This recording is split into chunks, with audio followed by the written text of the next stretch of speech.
변수가 많은 대학 입시, 저 변춘수가 여러분의 학과 선택을 도와드리겠습니다. 안녕하세요. EBS 입시 안라인 학과 선택 MC 변춘수입니다. 여러분, 여기저기서 인문학이 대세다, 인문학 열풍이다, 이런 이야기 많이 들어보셨을 텐데요. 오늘 함께 이야기할 학과는 인문학 중에서도 가장 기초가 되는 학문이라고 합니다. 어떤 학과인지 화면으로 만나보시죠.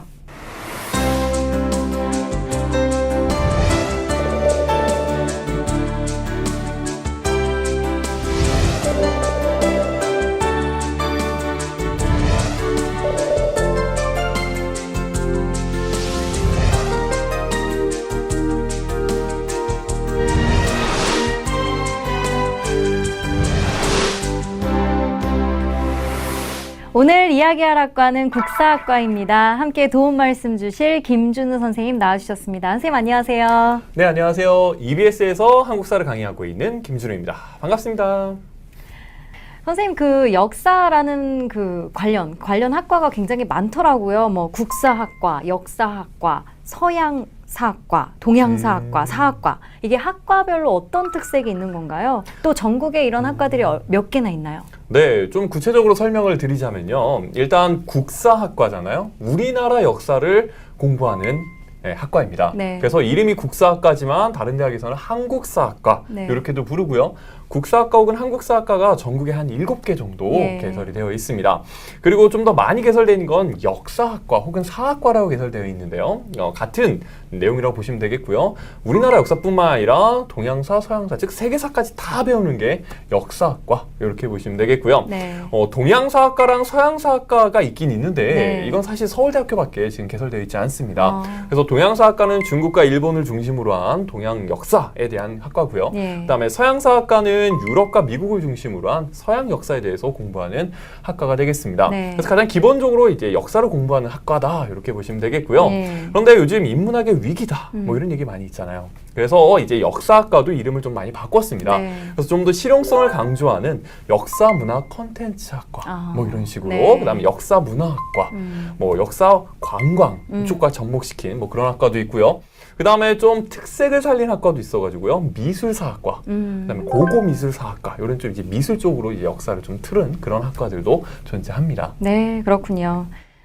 그 중에서도 이제 국사학과, 한국사학과만의 가장 큰 매력이라고 할까요? 선생님한테는 어떤 점이 매력으로 다가왔나요?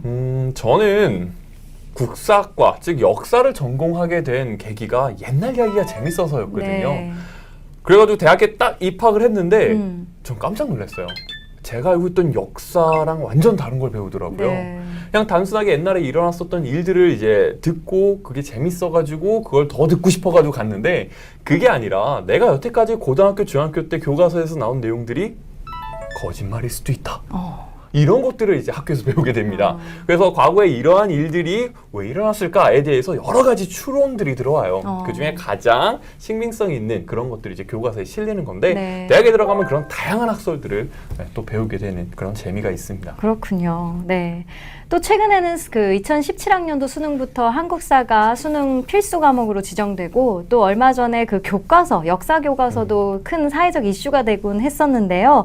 그러고 보면 참 역사가 중요한 것 같아요. 그렇죠?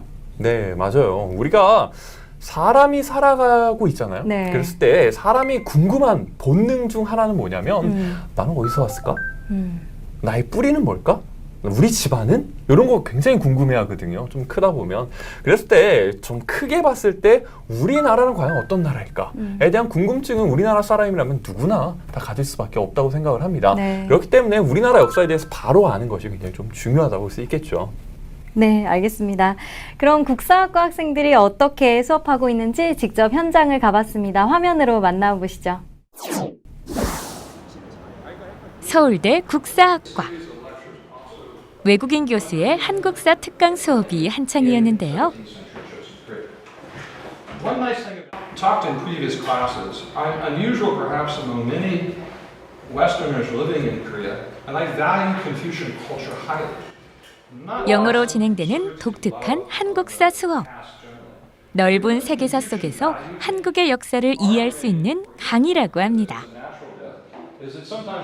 우리 국사학과 학생들 국사에 대해서 많이 알면서도 이 세계사 조금 모르는 게 없지 않아 있습니다. 솔직히. 그래서 이 수업에서도 제가 고전 서양 역사를 소개하려고 합니다. 또 강의하면서 이 유사한 현상, 서양에서 동양에서 간에 있다면 관계에 있을 수 있도록 제가 좀 노력하고 있습니다. 일반적으로 우리 역사를 한국의 역사라고만 생각하는 편견이 있는데요. 국사학과는 세계사 속에서 한국사의 주체성을 찾고 그 과정에서 우리 역사를 재정립하는 것을 지향하고 있습니다. 다른 수업에서는 접하기가 좀 어려운 많은 새로운 관점들을 많이 얘기해 주시는 것 같아요. 가령 지역사에 대한 굉장히 깊은 고찰을 갖고 계시고요. 그리고 영어로 한국사를 배운다라는 것 자체도 큰 하나의 도전이고 해서 Actually, my major is history, and I want to specialize in Korean history. So this is what I want to do in the future. So it is hard for now, but little by little, I will get there. 국사학과 학생들과 때려야 뗄 수 없는 그것. 바로 사료 해석인데요. 방대한 사료들을 공부하다 보니 한자를 배우는 것이 매우 중요하다고 합니다. 실력이 뭐 확실히 빨리 느는 것 같지도 않고 그래서 약간 답답하다고 느낄 때도 있고 그런데 그래도 뭔가 하면 약간 오늘 이만큼 했네 하는 약간 보람 같은 게 있어요. 국사학과 학생들은 대학 입학 후 놀라는 경우가 많다고 하는데요. 중고등학교 때 배운 역사 수업과 대학 수업의 차이가 크기 때문입니다. 기존의 고등학교의 역사 시간에는 사실관계만을 계속해서 다루는데 이제 그런 것들을 이론적으로 어떻게 해석할 수 있는가에 대한 그 방법론 같은 것 그런 것들을 이제 많이 이제 접하면서 나름대로 거기에 대해서 뭐 한국 사회가 어떻게 만들어졌는가에 대해서 나름대로 설명을 할 수 있게 해주는 그런 힘 같은 거를 이제 만들어줬다는 게 이제 굉장히 큰 수학이었죠, 국사학과에서. 역사를 전공하기 때문에 깊이 있는 공부를 위해 대학원에 진학하는 학생들도 많은데요. 조세 동의권자는 귀족에서 시민으로 바뀌었습니다. 국가 또는 지배자 개인의 영리활동, 그래서 이를테면 장원 같은 것이죠. 이런 것들은 억제되었고 학부 때부터 해왔던 토론과 발표 수업이 대학원 수업까지 계속 이어지고 있었습니다. 특히 역사는 다른 학문의 기초가 되기 때문에 대학원에는 국사학과 출신뿐만 아니라 다양한 전공자들이 많이 모인다고 하네요. 다른 걸로 사회에 기여하기보다는 이렇게 공부를 해서 과거에 우리의 과거는 이랬다고 밝혀내고 또 그게 현재 우리를 어떻게 형성했고 또 현재 지금 우리가 직면한 문제를 어떻게 해결할 수 있을지 실마리를 제공할 수 있으면 좋겠다 그런 생각을 하면서 연구자의 길을 걷기로 진작에 좀 마음을 먹었습니다.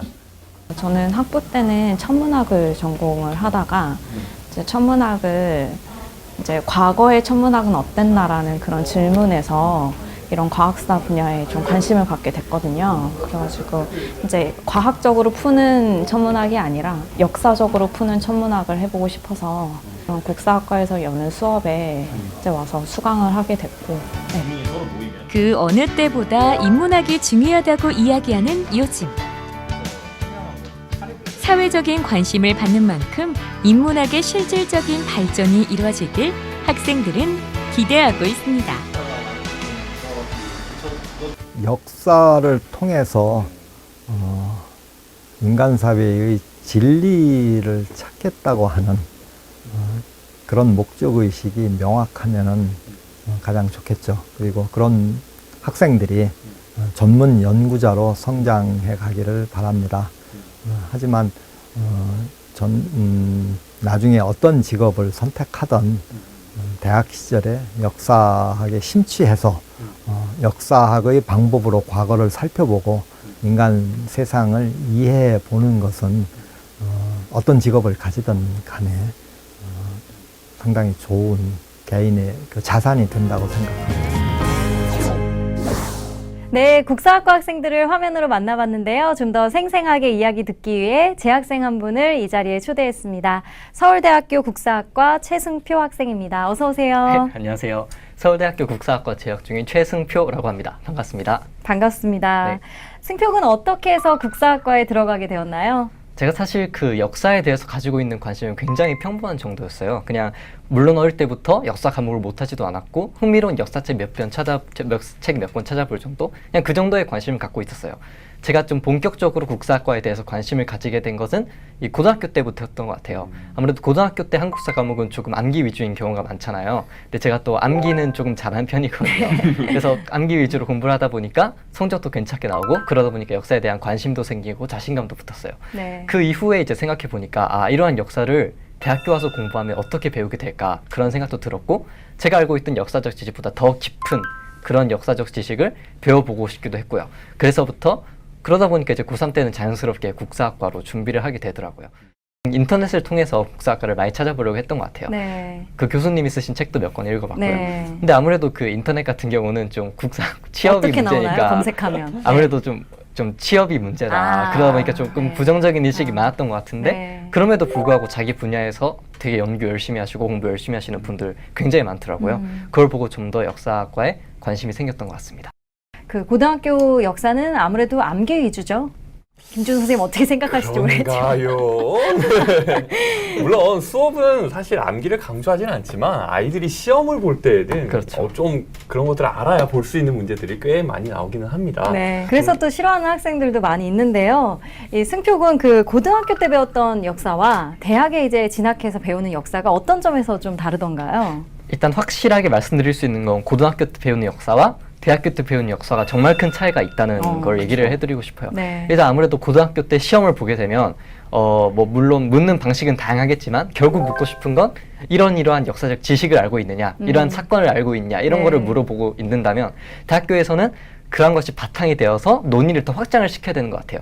뭐 제가 역사적 주체가 돼서 역사는 질문을 던지다든지 아니면 어떤 역사적 일어난 사건의 인과관계에 대해서 그 인과관계를 제가 논증을 해야 된다든지 그런 식으로 제가 많이 포함돼야 된다는 것 같아요. 네. 물론 역사 과목에서 이 암기는 굉장히 필요한 항목이잖아요. 그래서 대학교에서도 암기를 많이 하기는 합니다. 하고 또 제가 모르는 역사적 지식도 많기 때문에 암기가 필요하기도 하고요. 하지만 일단 확실한 건 객관적인 사건 내에서 제 자신의 의견이 개입되느냐 마느냐 그것이 고등학교와 대학교에 배운 역사의 가장 큰 차이점인 것 같습니다. 네. 우리가 잘 기억은 안 나실지 모르겠지만 학교에서 역사를 처음 배울 때 교과서 앞에 뭐라고 써있냐면 역사란 무엇인가에 네. 대한 이야기가 나와요. 네, 그러니까 저는 항상 학생들과 수업을 할 때 그걸 강조해서 얘기를 하는데 역사는 과거의 사실이 아니라 과거의 사실이 아니라 굉장히 과거에 있었던 중요한 일들을 역사가 생각했을 때 중요한 일들을 기록해 놓은 것이다 라는 거기 때문에 그거를 이제 추리해서 들어가는 게 반드시 역사가 중요한 항목 중 하나예요. 네. 그래서 좀 쉽게 얘기를 하자면 여러분 교과서에서는 동학농민운동을 배우거든요.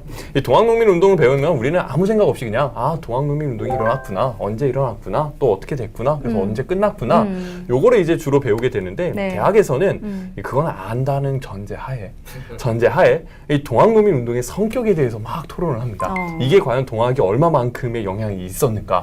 그래서 아니다. 이거는 동학이 아니라 그냥 가보년 1894년에 일어난 농민들의 전쟁이다. 라고 해서 가보농민 전쟁이라고 불러야 된다. 뭐 이런 식의 이제 논쟁들이 오갑니다. 네. 그래서 이건 말 그대로 자신이 역사적 사실을 봤을 때 어떻게 판단하고 생각하는가를 끊임없는 근거를 가지고 제시를 해줘야 돼요. 그게 바로 대학에서 배우는 역사라고 볼 수가 있겠습니다. 그러니까 대학에서 배우는 역사는 어쨌든 나의 생각이 포함된다는 거군요. 네, 그게 맞죠? 굉장히 중요하죠. 네. 그래도 이제 고등학교 때 이제 역사를 배우면서 학생들이 편견을 좀 갖고 있거든요. 근데 고등학교 때 배우는 역사와 대학에 들어가서는 그럼 역사를 어떤 식으로 배우게 되는 건가요? 그러니까 저 같은 경우에는 고등학교 때 이제 우리나라 조선사를 배우게 되면 예를 들어서 조선 성종 때 경국대전 완성. 이게 이제 시험에 나와요. 예. 그래서 중요한 내용입니다. 그래서 완성됐다. 이게 중요한 사실인데 대학에서는 저는 그 조선시대 때 제도사 배우면서 한 학기 내내 이 경국대전에 대해서 배웠습니다. 네, 그래서 이 경국대전에 무슨 내용이 써 있는가. 네. 그래가지고는 각각의 항목별로 이제 진짜 한자로 되어 있는 원문 보아가면서 그게 어떤 의미고 그렇기 때문에 조선에서 이런 일들이 있었다라고 정말 디테일하게 들어가거든요. 네, 이게 참 재미없을 거라고 보이긴 하겠지만 이게 사실 정말 교과서에서 나온 얘기 그게 어디서 근거해서 나왔는지 또 그걸 통해서 우리가 어떤 것들을 더 추론할 수 있는지 이것들 들어가면요 굉장히 좀 재밌습니다. 네. 네. 정말 재밌나요? 네. 진짜 재밌나요? 재밌습니다. 승표군이 더 홍보해 주셔야 될 것 같아요. 이 국사학과에는 어떤 수업들이 있고 또 어떤 것들을 중점으로 배우는지 소개해 주시죠. 보통 이제 시대사를 기준으로 나뉘거든요. 예를 들어서 조선사라든지 뭐 조선 고대사, 한국 근대사, 한국 고대사, 중세사 이런 식으로 나누는 경우가 많아요. 또 제가 그 선배들이 듣는 강의를 보니까 또 이 사료를 기준으로 그 사료를 해석하는 기준을 가지고 또 토론을 하는 수업도 있더라고요. 네. 아무래도 학년이 올라가다 보니까 아는 역사적 지식도 많고 그것을 바라보는 통찰력도 많아지니까 아무래도 점점 더 자기 의견이 많이 들어가야 되는 그런 수업을 하는 것 같습니다. 아, 그렇군요. 네. 선생님 일반적으로 국사학과에서는 어떤 공부들을 하게 되나요? 일단 들어가면은 뭐 통사적으로 알긴 알아야 되잖아요. 그래서 이제 시대사별로 이제 저학년 때 많이 배웁니다. 그 다음에 학년이 올라가면 올라갈수록 이제 주제사로 나뉩니다. 예. 그래서 여성사라든가 뭐 사상사라든가 그 다음에 미술사라든가 이런 이제 관심 있는 분야. 보통 이제 교수님 전공 분야, 네. 네, 이런 것들로 이제 많이 이제 좁혀 들어가가지고 주제를 이제 다루게 되고요. 네. 그 다음에 국사학과라고는 하지만 다른 나라 역사를 안 배우는 건 아닙니다. 항상 이제 세계사적인 내용 안에서 우리나라 역사를 살펴봐야 되기 때문에 네. 또 이제 서양사, 동양사 이런 이제 과목들도 국사학과에 개설이 되어 있습니다. 네. 또 국사학과 하면 이제 또 답사를 빼놓을 수가 없는데요. 승표군 지금까지 다녀본 답사 중에서 가장 기억에 남는 곳이 있다면 어느 곳이었나요? 저는 아무래도 지난 학기 때 다녀온 답사가 제일 기억에 나는 것 같아요. 아무래도 가장 최근이기도 하고 이제 보통 답사를 한다고 하면 이제 주제를 잡거든요. 테마. 그러니까 그래서 저번에는 이제 동학논미운동을 주제로 했어요. 그래서 동학논미운동 때 벌어졌던 우금치 전투라든지 아니면 뭐 정봉준 녹두장군의 생가 그런 걸 발문하면서 아 이제 정말 교과서에서만 배우는 것들이 진짜 역사적으로 실존하는구나 그런 경험을 하기도 했고요. 또 아무래도 전라도 쪽에 이제 동학농민운동이니까 전라도 쪽 음식이 맛있잖아요. 아무래도 계속 걸어다니고 이제 역사 문화재 보고 그러다 보면 이제 기력이 떨어지거든요. 그쵸, 그러면서 지치죠. 이제 음식을 먹는데 아무래도 전라도 음식이 너무 맛있어서 그게 기억에 너무 많이 나는 것 같습니다. 선생님이 국사학과 학생들에게 이런 정기적인 답사가 왜 중요한 걸까요? 어떤 의미를 가질까요? 저는 굉장히 중요한 것 중 하나가 아는 만큼 보인다라는 거라고 네. 봐요. 그래서 저는 대학교 학부 때 임진왜란의 전적지를 한번 찾아가 봤거든요. 거기 딱 가가지고 남해안 지역에 딱 갔는데 거기서 이제 쫙 일본 그리고 우리나라 수군들 쫙 모여가지고 이제 전쟁을 했다라고 하는데 보면 그냥 바다밖에 없어요. 아무것도 없어요. 네. 그런데 그 현장을 딱 보면은 아 저쪽에서 배가 나오고 이렇게 되고 지형이 이렇게 돼 있기 때문에 그런 결과가 나올 수 있었겠구나 라는 걸 알고 공부를 하고 가서 보면 그게 다르게 보인다는 그렇죠. 거죠. 네. 그래서 이 책으로만 공부해서는 그 현장감을 알 수가 없어요. 네, 그래서 저도 학생들을 가르치면서 최대한 좀 많은 곳을 다녀보면서 야, 너희도 고인도 봤냐? 뭐 이런 걸 얘기를 해줄 수, 안 봤으면 말을 하지 마. 뭐 이런 얘기들을 해줄 수 있는 굉장히 중요한 게 답사라고 생각을 합니다. 네, 그렇군요. 아무래도 현장을 가서 직접 보면요, 배우는 게 좀 다를 것 같기는 하거든요. 국사학과 학생들의 그 답사 현장을 그래서 동행해봤습니다. 함께 화면으로 만나보시죠. 서울대 국사학과 학생들의 일일 답사 현장. 오늘은 인천의 청일 조개지를 찾아왔는데요.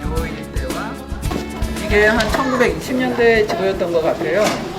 근데 여기에 자세히 보면은 까맣게 표시된 지역들이 천국인들이 거주하던 분포 지역들을 표시한 건데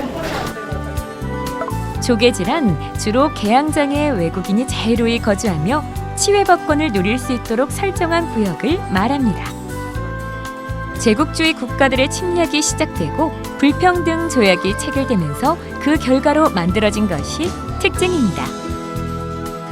한국이 근대 시기로 접어들면서 가장 먼저 서양 세력과 접한 그 공간이 그 조개지거든요. 그리고 처음으로 했던 행위가 조약을 체결했던 거고 그것을 가장 그 공간적으로 시각적으로 볼 수 있는 장소가 바로 이게 조개지이기 때문에 특히 인천은 조개지 중 가장 대표적인 곳이라고 할 수 있는데요. 바로 개항기 시절의 모습을 고스란히 간직하고 있기 때문입니다. 인천을 시작으로 우리나라엔 많은 서구 문물이 들어왔는데요. 당시 모습들이 건축물에서도 생생하게 전해집니다.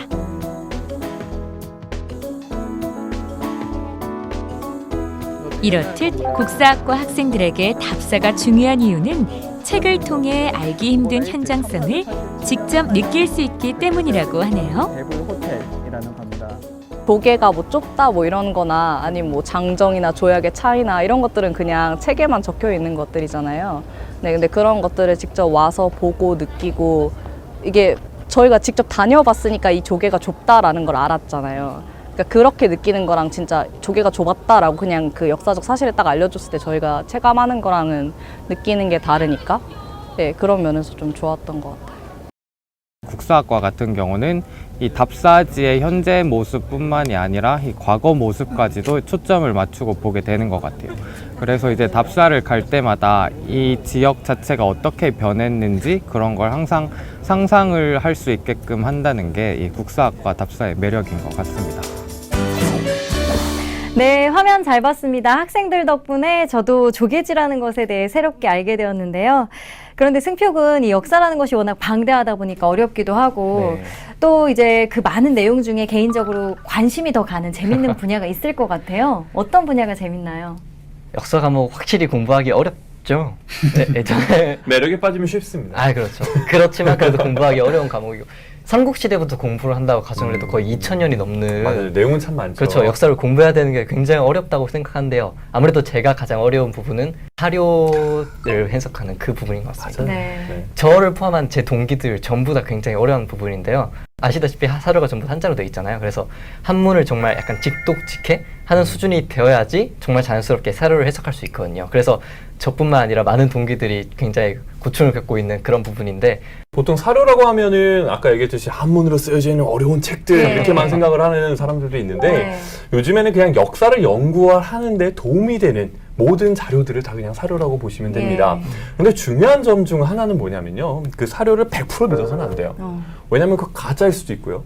그 다음에 더 나아가서는 그 사료를 쓴 사람을 좀 파악을 해야 됩니다. 누가 이걸 썼느냐, 어느 시대 때 썼느냐, 어떤 상황이었느냐 그것들을 충분히 고려해보고 사료를 찬찬히 보는 것을 보통 사료 분석이라고 얘기를 합니다. 네, 얘기를 듣다 보니까 뭐 사료를 분석한다는 것의 의미에 대해서 조금은 알 것도 같은데요.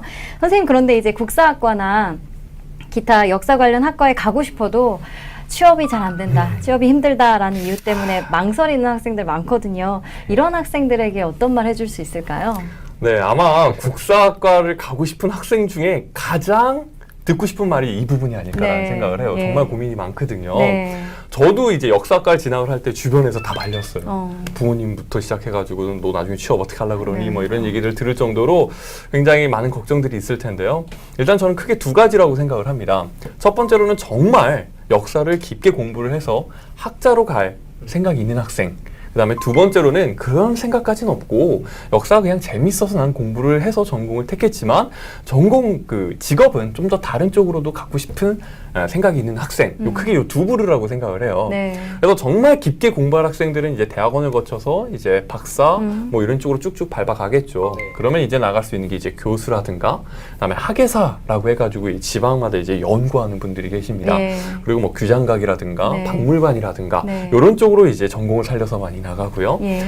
그 다음에 이제 두 번째 역사를 이제 전공을 했지만 그쪽으로 깊게 들어가지는 않고 다른 쪽으로 가는 학생들 같은 경우에는 주로 이제 선배들을 봤을 때 언론사 쪽으로 많이들 진출을 하시더라고요. 아무래도 이제 뉴스라든가 신문 이쪽에 있어서도 역사와 관련된 글들을 또 많이 쓰는 게 필요하거든요. 그래서 그쪽으로 취업하시는 분들도 계시고 출판, 역서, 도서 이런 것들 많이 있기 때문에 출판계 쪽으로 가시는 분들도 있고 제 친구 같은 경우에는 게임 회사에 들어갔어요. 게임 회사에도 역사가 필요한가요? 보통 게임이면 IT 아닌가라는 생각을 하지만 보통 게임을 만들 때 왜 좀 깊은 세계관 이런 게 있거든요. 옛날에 어떤 이런 일들이 있어 연대기를 막 해서 지금 이런 상황이 됐다 해가지고 게임으로 막 하는 게 있는데 그런 세계관을 만들 때 있어서 역사가 굉장히 중요하거든요. 거기서 많은 것들을 따오고 하니까요. 그래서 게임뿐만 아니라 판타지 소설, 뭐 만화 뭐 이런 쪽에 있어서도 역사적 지식이 많이 도움이 되기 때문에 그런 쪽으로 생각하시는 친구들은 역사 공부랑 함께 또 많이 또 응용할 수 있는 그런 많은 분야들 역시나 있습니다. 네. 저도 게임 회사를 한번 생각을 그렇죠. 게임 기획자 뭐 이런 것도 괜찮습니다. 관심이 있거든요. 네. 제가 이제 입시한 라인 이 학과 선택을 진행하면서 느끼는 건데요. 요새는 하나의 전공으로 또 나가진 않는 것 같아요. 이 융합의 시대다 보니까 또 다른 전공을 뭐 복수 전공이나 부전공으로 한다면 역사를 기반으로 하여 좀 더 다양한 길이 열릴 것 같네요. 맞습니다. 네. 학생들에겐 좀 실질적인 조언이었던 것 같습니다. 그럼 국사학과 졸업생이 영상을 보내왔다고 하거든요. 함께 보시고 계속 이야기 나누도록 하겠습니다. 안녕하세요. 저는 서울대학교 국사학과 03학번 임혜경입니다. 국립청주박물관에서 학예연구사로 근무하고 있습니다. 안녕하세요. 저는 서울대학교 국사학과 대학원 박사과정에 재학 중인 윤민경이라고 합니다.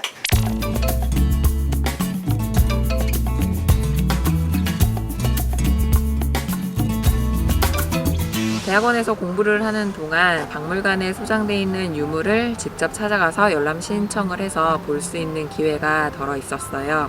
근데 그럴 때마다 느꼈던 것이 일반적으로 알려져 있는 내용, 그 유물에 대해서 일반적으로 알려져 있는 내용과 실제로 그 유물을 봤을 때 알 수 있는 내용과는 좀 차이가 있구나라는 거를 느꼈고, 그래서 제가 이 유물을 연구를 해서 사람들에게 잘못 알려져 있는 게 있다면 바로 잡아주고, 혹은 좀 더 미흡한 점이 있다면 더 자세하게 알려줄 수 있는 역할을 하고 싶다라는 생각이 들었습니다.